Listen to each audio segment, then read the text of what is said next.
Here we are again with Angie, and I'm going to be demonstrating to you and showing you different things about the subtle anatomy and how to work the head, somewhat of the face and the shoulders, maybe a little bit in the arms, but we're going to for sure cover the shoulders and the head and the neck, and we'll see where we go from there. I'm going to just roll her head to the side, and I'm going to put my hand underneath it, and I'm going to lift up and make sure that I'm not pulling her hair or anything, and get her head placed in my hand with my fingers, my two fingers at the very base of the skull.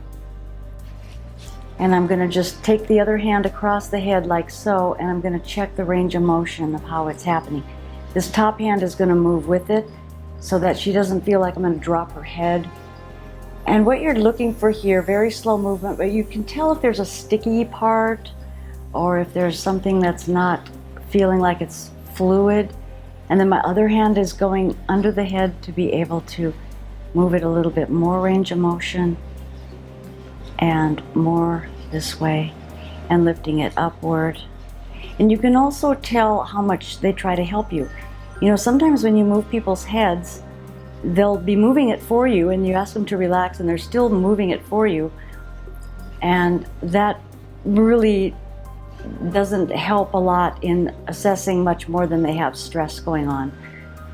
But it's hard to really get the full range of motion when they're doing it, because they're going to stop it if they think it's going to hurt and all of that, so they're not allowing their body to do that. Okay, so from here I'm going to do a little bit of lymph, just pushing at the upper in the upper back of the neck and pumping a little bit of fluid out and coming up to the occiput with that and bringing it around, and just, this is just starting a little bit of fluid flow that allows a little more movement, because sometimes the fluid is a little backed up, especially today for us here. It's very humid here, so we tend to puff up with the humidity a little bit. Not that we're like puffy, roly-poly, but it's subtle. That's just kind of a little, like we did with the legs, a little test to see the range of motion and the amount of relaxation that's going on with the neck, and how much we have to work on in order to get the muscles to relax down so that the subtle anatomy can be more effectively changing and have a better possibility for it to make the moves it needs to do. Because when the muscles are tight and all that in the neck, then it's going to affect how the bones move. But now that we're going to the head, I'm going to do a little cranial work just to see where the bones are at. And actually I'm going to start by just a vault hold. So I'm going to just get the whole bones, because I don't really need to isolate anything in this work today. So I'm going to just place my hands in the vault hold and feel the relationship of the entire cranial system by the different movement patterns with the skull bones, with the relationship between the sutures, and I'm going to feel the rhythm for that. So I'm just waiting on that, and there'll be a little correction with this too. If the bones are going to need to correct, they will, just in these holes. But when you isolate the head bones with the cranial work, you can get deeper correction. And I am feeling a little bit of movement here of the parietal bones in relation to the little bit of the frontal as well as the sphenoid. The sphenoid bone almost always has movement to do, because that one is the balance bone. It's up there on top of the occiput and the fulcrum of the body. I was so gonna stay awake this time, but I did fall asleep. And in the beginning, when she touches my head, I think she calls it the vault, I could feel different pressures coming down this way, and she's just hanging on here. And so I find that interesting, and I could tell something is occurring. And then that's one of the vault holes. And then the other vault hole takes it down, but I'm going to go, the other vault hole I'm going to put underneath. So my hand is just underneath the head with the fingers at the base of the skull, and then on top. with the fingers down. Now again, it's only like very, very light. It's 5 grams of pressure. And when you're working with the energy of this, what you do is you take the physicality of the fingers and the head, and you connect those. You do a little bit of pressure, but it's not much more than 5 grams. It can be a little bit more than that until you feel like you engage or you meld with this whole thing.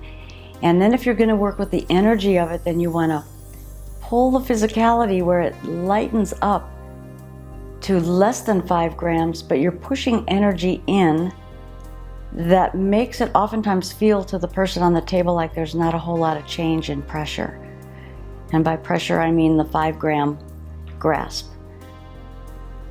There have been cases where I've been working off of somebody's foot, and this one case, she just screamed in pain, and it scared me. And I didn't even have my hands on her, but she felt the energy. I was pushing way too much energy in, and there was something going on with her toe. She was getting ready to have surgery, and it was kind of terrifying. But when she realized that I didn't do any damage for her, she was fine with it. It was just a very strange sensation and a very strange incident. So when you develop your energy, you can definitely move a lot of that into where you're affecting the body at a very different level, and you're still affecting the subtle anatomy.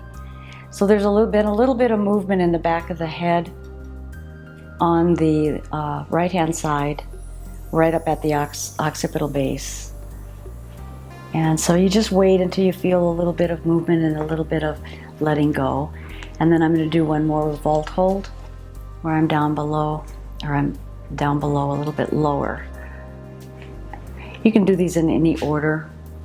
The other one, remember, was higher. This one is lower, because you're getting down into the temporal bones a little more off of the parietal, and you're feeling the occiput. And that is also doing well. Little movements. There's almost always different movement patterns because we get twisted a lot in things we do, but it's so subtle that we don't notice it, and we normalize, the body normalizes to it. And those little twists and turns that stay stuck, that's oftentimes where you find emotion stuck in that stuff. I know it sounds kind of crazy to some of you, but it's an energy pattern. Emotions are different energies. And if you translate those emotions into your ego, then it's a whole different experience than if you just look at what's there and find that emotion and then clear it. And that's how you're going to come through life, gaining more understanding about not only your body, but things bigger than that, is when you can let go of those emotions that are trapped. You see a bigger world. Your understanding comes, and that's where you can begin to grow into knowledge. And then as you grow older, even into wisdom. So that's kind of the process of that at an energetic level, at least the way that it has been experienced by myself. And it does take a lot of introspection to get there. And the other part of it that's always very unpleasant is sometimes you lose people around you because you're growing at a different pace than they are. And sometimes it's a little brutal and it's a little hard to do, but it's all a part of growth, and you'll move into another circle of friends that are going to be more compatible with the new energy that you're finding. So she's got a lot of movement around the temporal bones. So if I was doing cranial work, I would spend a lot of time there, but I'm just assessing it. So that's pretty good. That's open really well. I'm going to check the bridge of the nose here, and to do that you take your 2 index fingers and you place it deep inside. You don't go into the eyes, but you go down. There's 3 little bones in there, and you're gonna just more energetically than not, or about 3 grams of pressure, you just grab where you feel like you're melding onto that bone, and then you begin to lift it upward. The effect is to go up. There's a little suture here, the glabella, the glabella, and you're going to kind of pull it this way, so it's a pull like so. So let's get in there again, and the other hands just rest very, very, very lightly, almost barely touching on the rest of the head, and you will feel a lot of different movement going on when you get real sensitive to it. So you're just going to pull really lightly and feel that correction. This will open sinuses. Sometimes when I do this, people start sneezing, and no, they're not spreading anything. They're actually loosening up toxin that wants to come out of the system. Their other person's toxin can't really infect you because it's toxins. So you don't have to worry about that. But sometimes they sneeze, sometimes they just need to sniffle a little bit. But that's all good because it's opening up the sinuses and it's allowing that debris to get out. And then to let go, you just let go and just lift it up. And you can also take the fingers now here, place it right there at the glabella, and right the other, part of the nose is cartilage, so you stay just below the little bridge there. You go right below it, and then right above it, and you can just separate a little bit here and see what the joint wants to do there. And you're mostly you're affecting the bone more in this upward pull. It's more of a stabilization on the lower part. So the decompressing part would be the upper part, the glabella, up above the nasal bones, and you're just stabilizing with that thumb on the nose and pulling that through. And there's a lot of little motion going on.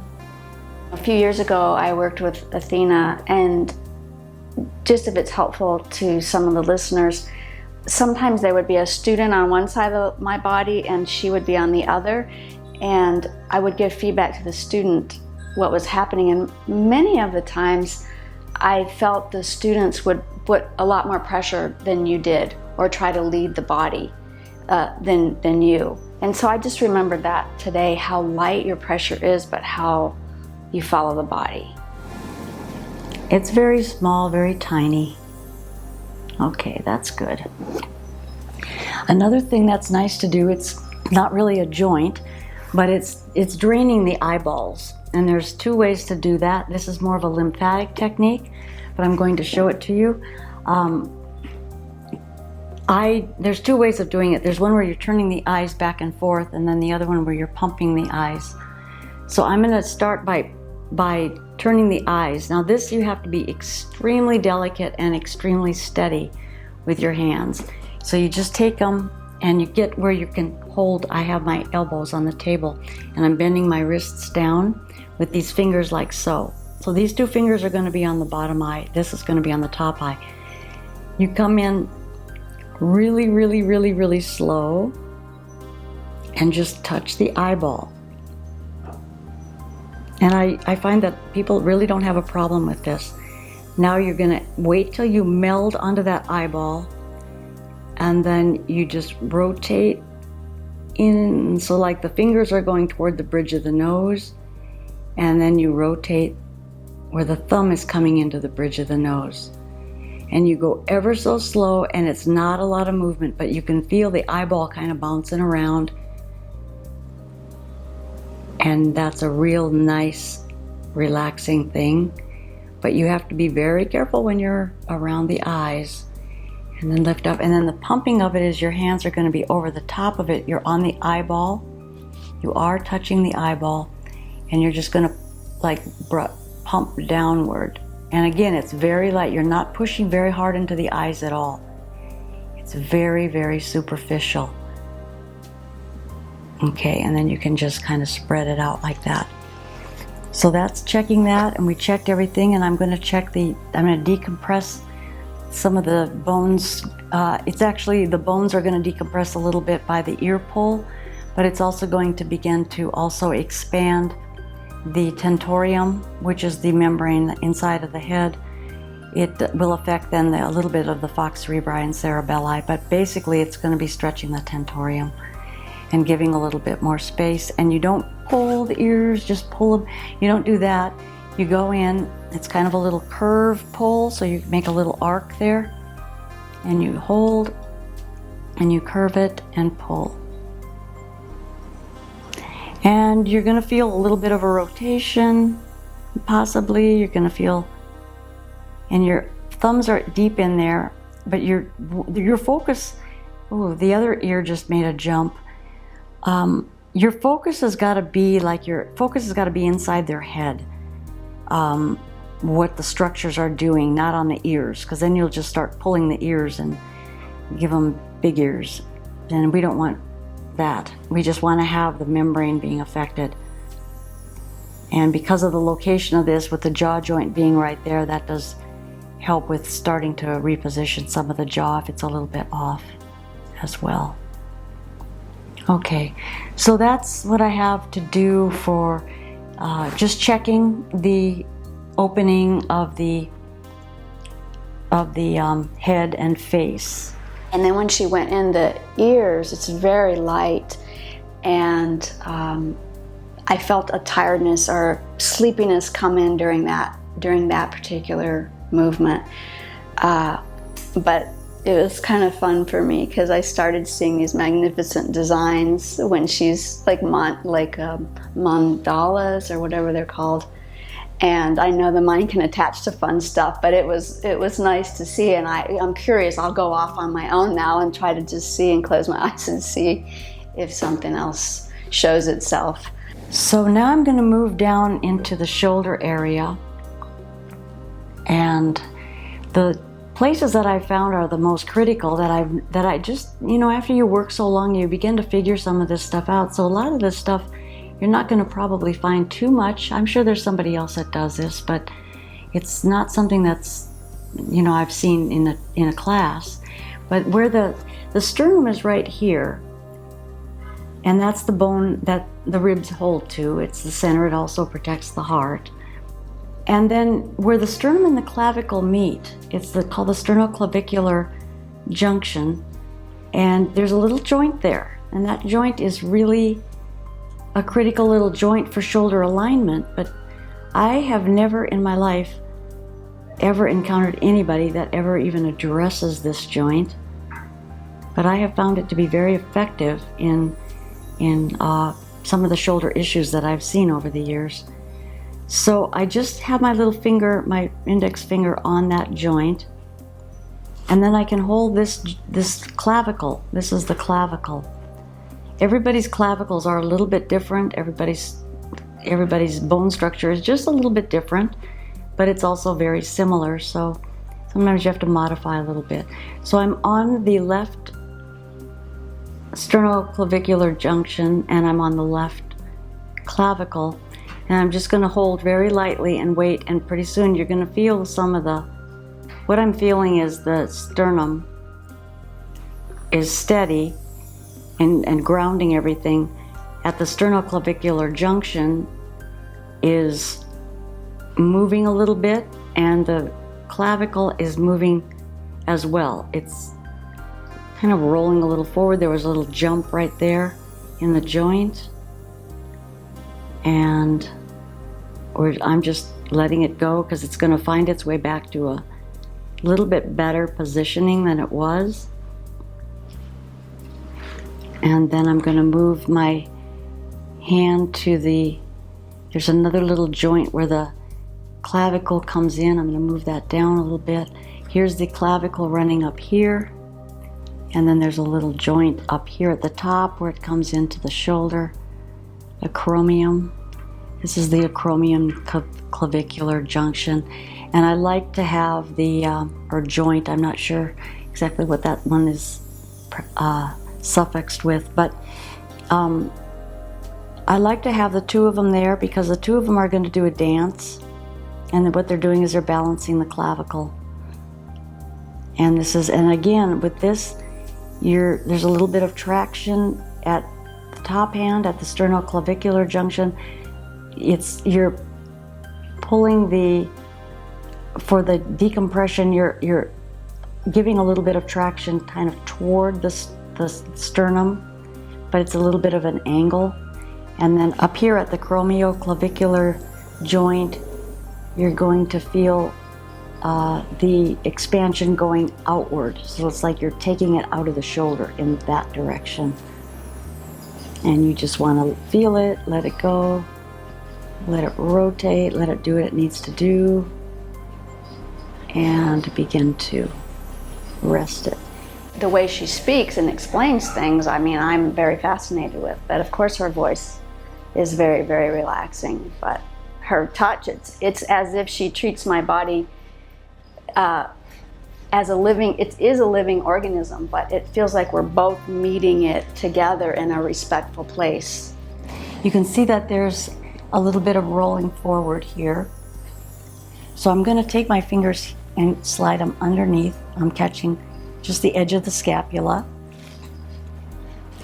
And I'm going to lift up into the muscle and wait until the muscle wants to fall into my hand. It's like bringing the table and the structure together, with my hand being like the little inner part. And you'll feel the muscles kind of wiggle around and bounce around. And then you've got your fingers on the very edge of the scapula. So what you want to do with this is very gently nudge the scapula downward, kind of a downward. At the same time, you can put your fingers at the top of the shoulder joint there and see if you can get the shoulders to just drop a little bit. And it takes some very deep relaxation in there. We might need to go into deeper muscles, then you just need to slide your hands farther down. But this is a good place to be because you're also on the levator scapula muscle. Oh, there was jumping going on. So the muscles are really doing a job here. They're relaxing, they're releasing, and they're letting go.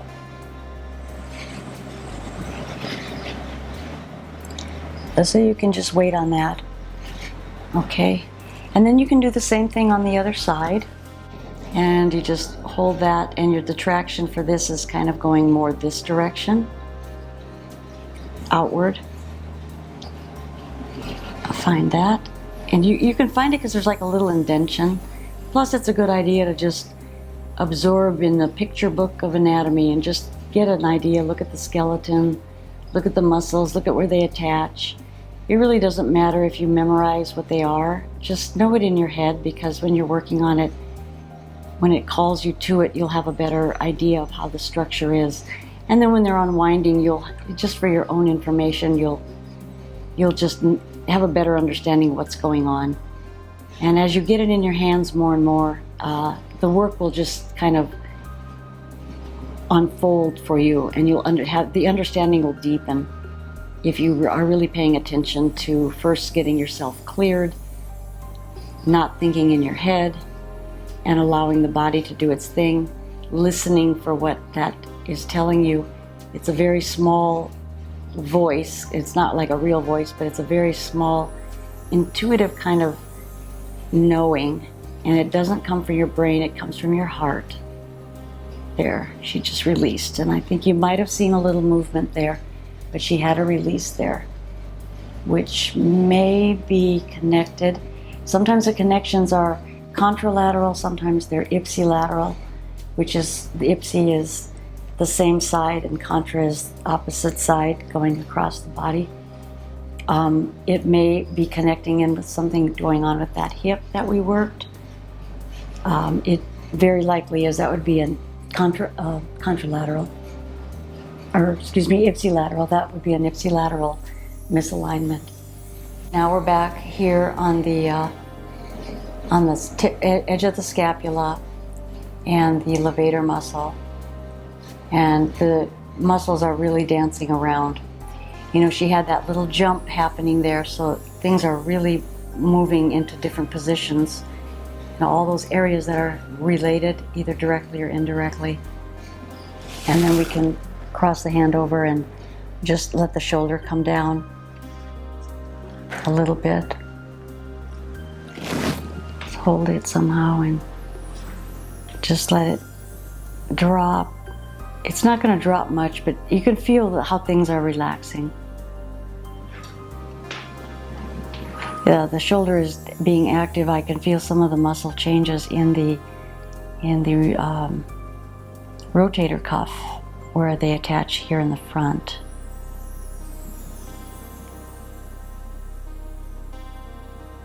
So very likely that little hip part that she had mentioned is very much probably related to something here, at least the misalignment. It may not go into the emotional body as far, but the misalignment is correcting now in this area to be in a better agreement with the hip changes that went on. And the head rocked a little bit. I don't know if that was seen. So there's things that are going up the neck that are connecting in here as well at some level through the fascial structures. And then you can just, when you feel like it's time to go, you can just take that off and then just feel the shoulders. And they feel, at this very, very base level, they feel like they're a lot softer.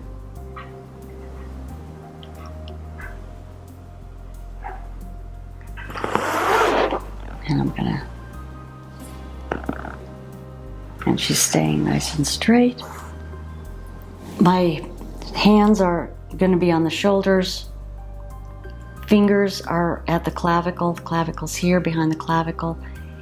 The palms of my hands are fitting kind of in, they're cupping the shoulder a little bit.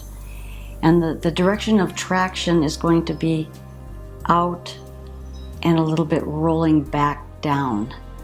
So that's a direction of it's an intentional traction. So that you're intending it, but you're using your energy to do it. You're intending it to do, and what I do is I push energy in so far that sometimes people have to ask me to stop doing so much energy. But the more energy I push into that, the more I feel the traction happening and opening up. So the traction, you're pulling that energy out and rolling backward, and there's a lot of little things going on. This is very, very deep, very, very relaxing work. And I'm noticing that the head is rotating just slightly. I took a little rotation. So there's a lot of work. Now she's doing the more traction I put into it, and the more energy I put behind it, the more she's moving. And like I was saying, I push a lot of energy in. And at some point I'll teach you how to do that. But I would want you to practice, for those of you that want to do this, I want you to practice getting out of your head and just allowing the communication to be with their body through your hands and then into your intuitive part. And there's a lot of motion going on. So I'm going to take the hands off there and I'm going to go directly onto the shoulder here. And I'm going to let it come. I'm going to bring the shoulder. It's going to be kind of this position, rolling it that way. And I'm going to intend that the shoulder blade is going to go with it. So I'm pulling that shoulder socket, the tractioning. I'm visualizing the shoulder socket is being decompressed as the scapula is beginning to drop downward toward her feet. That's what I'm intending. And any kind of other little movement that you see with Angie, little tiny, they're very subtle, little jumps, little twitches, little things like that is related into releasing areas of tension. And tension can sometimes be where the fascia's been twisted and it's releasing that because that's still a tense area.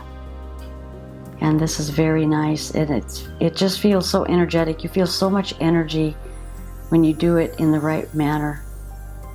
It's really quite incredible the way this feels. And there we go. Oh, there's so much. Her shoulders are really relaxing down. When you worked on the upper, how it like clicked the lower. It was just, but I didn't know what words. I fell asleep, but something, one without the other, having them together was better. So then another thing that to do is just in closing is just kind of get your fingers a little bit out under the shoulder, a little wider. Instead of the first position where we're closer in, you're going to be farther out on the shoulders with the fingers near the clavicle as well. And then you just want to pull this outward and rolling it back and under, kind of. That's the intention for it. And so take that little stretch there, or that little decompression, I should say. I see in my head this decompression of the shoulder joint, and also that little acromion clavicular joint as well. And then now I'm going to rotate this whole thing so that I'm visualizing. I'm going to take my thumbs a little bit back. I'm visualizing the scapula sliding down the back. And it doesn't do very much. This is such relaxing work. So like I say, you want to keep an eye on what you're seeing in the body, because these little twitching going on and all that, you know how relaxed they are when they start to show this tiny little releases. Then when you feel like you've got a lot of stretch and everything, then detach yourself slowly. Just come off slowly, because there's energy and all that, and you want to come off the body slow. And then you can just check the position of the head. It looks good. The shoulders, they feel good. Back in here, under the neck. And it's all really good. Okay, so that is, there you have it. That's a little bit of what you can do to relax out and check the joints in these major areas. We could go into the elbows and fingers, but that's very similar to the knee and the movement of the shoulder. But I think that's a good amount for you to practice on and do and absorb. There's a lot of material here, so have fun with it, and I'll see you next time. Thank you for sharing. Thank you for subscribing. Thank you for the thumbs up. And I think there's a little bell up there that you can hit that you'll get a notification every time we post. So if you want to, you can hit that too. But thank you so much for your support. I really appreciate it.